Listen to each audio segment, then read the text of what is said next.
Take 4. Okay, I'll be doing a presentation on the USS Liberty incident, while also addressing the Six-Day War and the formation of modern-day Israel, and their alliance with the United States. The USS Liberty incident was attacked by Israeli Air Force on the U.S. intelligence ship in international waters. While marked as a mistake, but by many sailor and government official. Now we're going to start with the formation of modern-day Italy. Modern-day Israel, sorry. They both start with an I. We first start towards at the end of World War One. A group of Jewish nationalists known as Zionists, which to go back to Israel and rule it as a Jewish state. And with the help of the British government, which owned that province during the time, they were able to split Israel into two states. You got the one owned by the Jewish government and one owned by the Palestinian government. And how they did this is they did it through the old British imperial tactic of just splitting up and making borders. It wasn't probably one of the more brightest ideas, but it was an idea that they had that hasn't changed. Now we're going to get to their Israel's strong alliance with the United States. Ever since its formation, the U.S. and Israel have always had a strong bond. Mainly is because Israel was the only nation friendly towards the United States in the Middle East, which proved very beneficial to have an ally in the Middle East. Because of this alliance, Israel became a very high-tech, high spyware nation, very advanced. But also during this time, Israel had many enemies, those being all the other Arab nations within the Middle East, making the Middle East more of a bomb than a region. And as everyone was expecting, there was going to be all-out war. What they weren't expecting was who was going to attack first. That being Israel.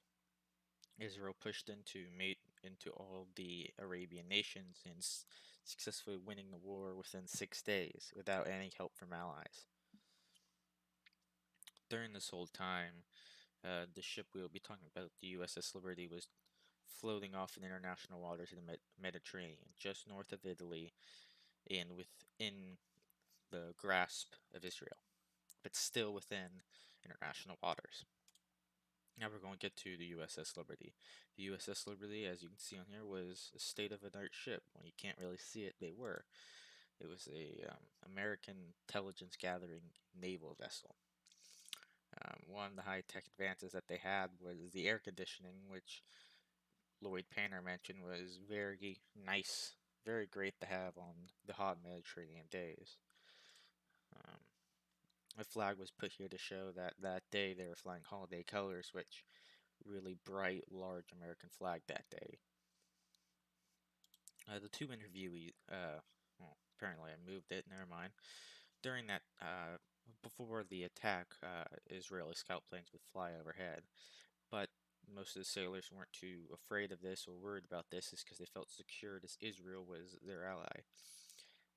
But 20 minutes after, that's when the jets came by and started strafing and getting down the ship, then eventually napalming the ship before backing off and leaving the Israeli torpedo boats to fire upon the ship.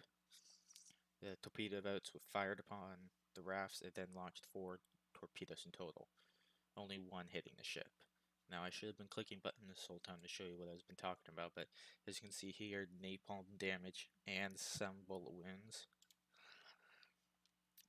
So when there's carrying caskets, and I don't think you can see any major, there's some right up there. I can't tell if that's a head or one right over there. There's a few, I think, but those look too precise to be honest. Of course, more corpses. You can't really see any damage besides the corpses, of course, which I can tell is looks like 1, 2, 3.5. This is the damage from the torpedo. As you can see, this is a man. He's roughly lost half his. I think there's a little more of him, but this hole is really big compared to a man who took most of the American lives. I think in total, I think it took more than two-thirds of the deaths on the ship, which I think was 40 odd, and injuring injuring less than the strafing rounds though. The total casualty came up to 117 wounded and 40 odd killed. Now we're going to get to, I believe now it's the interviewees who were on the ship during that time, starting with Lloyd Painter, the Naval Research Officer, and Jim Kamava, the Naval Communications Technician. I picked these two because Lloyd Painter was up in the top most of the time, who had most advances on the strafing of the ship, while Kim Kamava was actually in the hull of the ship during the time the torpedo hit. Both of them have sad stories, and seeing the death of their comrades really hindered them and hurt them, but what would probably hurt more was what happened after. After sitting on the water for a day, as many of the U.S. was debating on sinking the ship, many of the government officials were sinking the ship and covering it up, they just decided to tow the ship to Malta, tug the ship to Malta. And here you're going to see the before, which you can clearly now see the damage done to the ship. I don't know if these are bullet holes because they look too similar close together or something. This one is, and that's huge. You got small ones from what I'm assuming is a torpedo boat. These could have been rockets now that I'm thinking about it. But then you come over here and you realize this is the same side of the ship, I believe. I don't know if it's below it or above it. I think it's, no, it could be on the other side. Thought I took it from the same picture. Apparently I didn't. But as you can see, they're covering up all the bullet holes. They would repaint, they're going to repaint all of this, and they fixed the entire hull of the ship within 3 days. And then the sailors are back to the U.S. ports.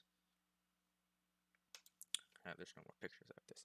But to sum it up, the U.S. government pretty much covered up the entire incident, and Israel wouldn't pay compensation up until the end of the Vietnam War.